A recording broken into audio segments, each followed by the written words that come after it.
Hi, thanks for joining me today. Are you really stuck trying to get other people to agree to step family boundaries?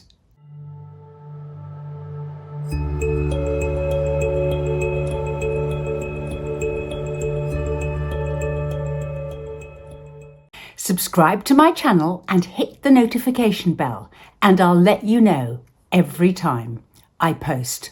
You can be wanting to set boundaries in your step family. Things can be not acceptable the way they are. Red lines need to be introduced so that everybody knows exactly what's expected of them, when and where, so that the family can run smoothly. But in a step family, these can be particularly difficult, especially if you're coming at it from the step parent's position. Because your partner cannot want to set boundaries when their children come round.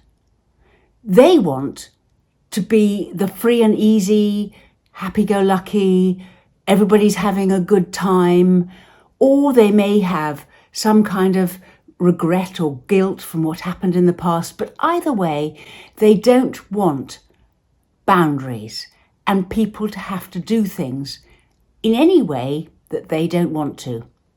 Likewise, with the extended step family, it can also be the case. Your partner's ex might have boundaries that you don't agree with, or be boundaryless in some way, and you feel there should be boundaries.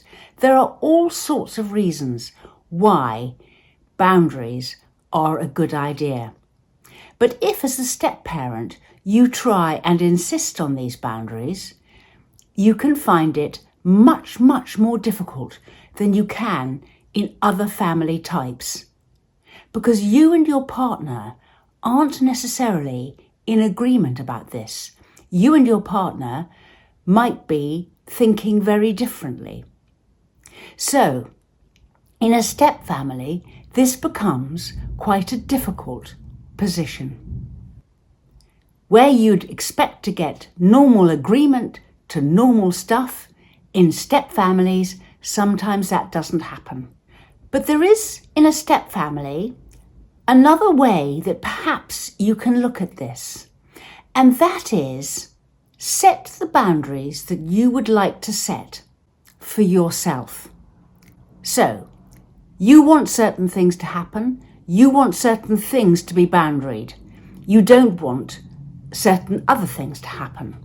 So instead of sharing this with everybody and trying to get your partner's agreement to it, have the boundary set in your head.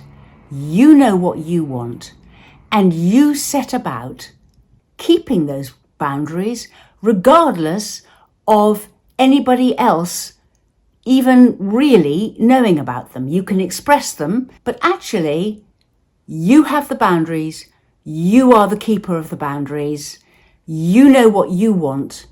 It's necessary for you and the running of the family in some way, and then you watch when the boundaries are likely to be broken.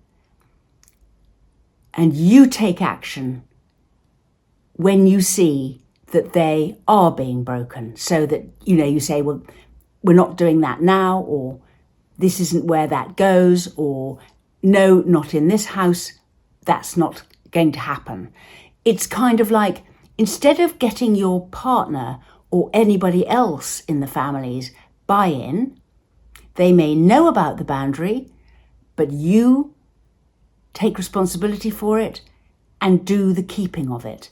So this then leaves you in charge of the boundary, and you can get a long way with that. For number one, you don't have to convince somebody else that the boundary needs to be there. Just keep it to yourself and then work towards keeping that boundary. That may mean changing something organisationally, setting a different timetable, working things out in advance, all of these things, but you keep the boundary, you know the boundary you want, and you look after your boundary.